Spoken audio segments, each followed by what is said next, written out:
ദൈവത്തിൻ്റെ അതിപരിശുദ്ധമായ നാമം വാഴ്ത്തപ്പെടുമാറാകട്ടെ. ഇന്നത്തെ ചിന്തയ്ക്ക് ആധാരമായി സഭാപ്രസംഗിയുടെ പുസ്തകം 8:11 വായിക്കുന്നു. ദുഷ്പ്രവർത്തിക്കുള്ള ശിക്ഷാവിധി തൽക്ഷണം നടക്കായ്ക കൊണ്ട് മനുഷ്യൻ ദോഷം ചെയ്യുവാൻ ധൈര്യപ്പെടുന്നു. ക്രിസ്തുയേശുവിലേവർക്കും സ്നേഹവന്ദനം.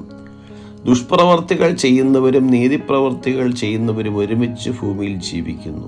തിരുവചനം പറയുന്നു, നീതിമാനായ ഒരു വ്യക്തിക്ക് ദൈവത്തിൻ്റെ പ്രീതി, കരുതൽ, സംരക്ഷണം, സന്തോഷം, സമാധാനം തുടങ്ങിയവ ലഭിക്കുന്നു. ദൈവം അവരെ കഷ്ടതയിൽ നിന്നും വിടുവിക്കുന്നു. എന്നാൽ ദുഷ്പ്രവർത്തികൾ ചെയ്യുന്നവർ അവരുടെ ജീവിതം ആസ്വദിക്കുവാൻ ദൈവം അനുവദിക്കുന്നത് എന്തുകൊണ്ട്? അവർ ചെയ്ത തെറ്റിനുള്ള ശിക്ഷ ദൈവം വൈകിപ്പിക്കുമ്പോൾ കൂടുതൽ തെറ്റുകൾ ചെയ്യുവാൻ അവർ ധൈര്യപ്പെടുന്നു. തൽക്ഷണം ശിക്ഷ ലഭിക്കാത്തതിനാൽ തങ്ങളുടെ പ്രവൃത്തികൾക്കുള്ള പ്രത്യാഘാതങ്ങളിൽ നിന്നും തങ്ങൾ മുക്തരാണെന്ന് അവർ തെറ്റിദ്ധരിച്ചിരിക്കുന്നു. അപ്പോൾ ദൈവം ദുഷ്പ്രവർത്തികളെ പ്രോത്സാഹിപ്പിക്കുന്നവനാണോ? ഒരിക്കലുമല്ല. വൈകിയുള്ള ശിക്ഷാവധി തിന്മയെ പ്രോത്സാഹിപ്പിക്കുന്നു എന്നുള്ളത് ശരിയാണ്. എന്നിരുന്നാലും ദൈവത്തിൻ്റെ ദീർഘക്ഷമയെ നാം തെറ്റായി വ്യാഖ്യാനിക്കരുത്. പാപത്തെ ഉടനടി ശിക്ഷിക്കാത്തതിൽ നാം സന്തോഷിക്കണം. കാരണം കർത്താവ് അങ്ങനെ ചെയ്തിരുന്നുവെങ്കിൽ അനേകർ ഇന്ന് ഭൂമിയിൽ ഇല്ലാതെ പോയത്.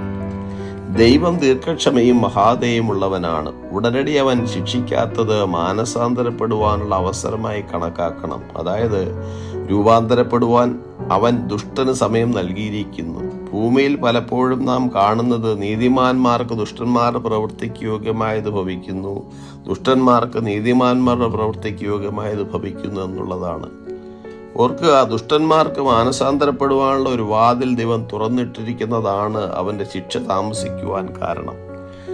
മാനസാന്തരപ്പെടാത്തവരുടെ പ്രതിഫലം ദൈവം തീരുമാനിക്കും. 73-ാം സങ്കീർത്തനത്തിൽ ദുഷ്ടന്മാരുടെ സൗഖ്യം കണ്ടിട്ട് എനിക്ക് അഹങ്കാരികളോട് അസൂയ തോന്നിയതായി സങ്കീർത്തനക്കാരൻ പറയുന്നു. എന്നാൽ ഒടുവിൽ ദൈവത്തിൻ്റെ വിശുദ്ധ മന്ദിരത്തിൽ ചെന്ന് അവരുടെ അന്തം എന്താകുമെന്ന് ചിന്തിച്ചപ്പോൾ ഒരു കാര്യം മനസ്സിലായി. നിശ്ചയമായും ദൈവം അവരെ വഴുവഴുപ്പിൽ നിർത്തിയിരിക്കുന്നു. അതായത് ദുഷ്ടന്മാരുടെ മാനസാന്തരത്തിന് വേണ്ടി ദൈവം അനുവദിച്ചിരിക്കുന്ന സമയമാണ് നമ്മുടെ ദൃഷ്ടിയിൽ അവർ അഭിവൃദ്ധി പ്രാപിക്കുന്നതായി കാണുന്നത്.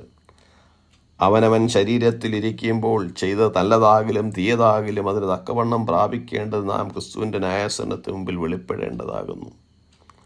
ദൈവത്തെ ഭയപ്പെട്ട് അവൻ്റെ കൽപ്പനകളെ പ്രമാണിച്ചു കൊള്ളുക, അതാകുന്നു ഏത് മനുഷ്യനും ചെയ്യേണ്ടത്. ന്യായവിസ്താരത്തിലേക്ക് നടത്തുന്ന ഒരു ദൈവമുണ്ടെന്ന് നാം വിശ്വസിക്കണം.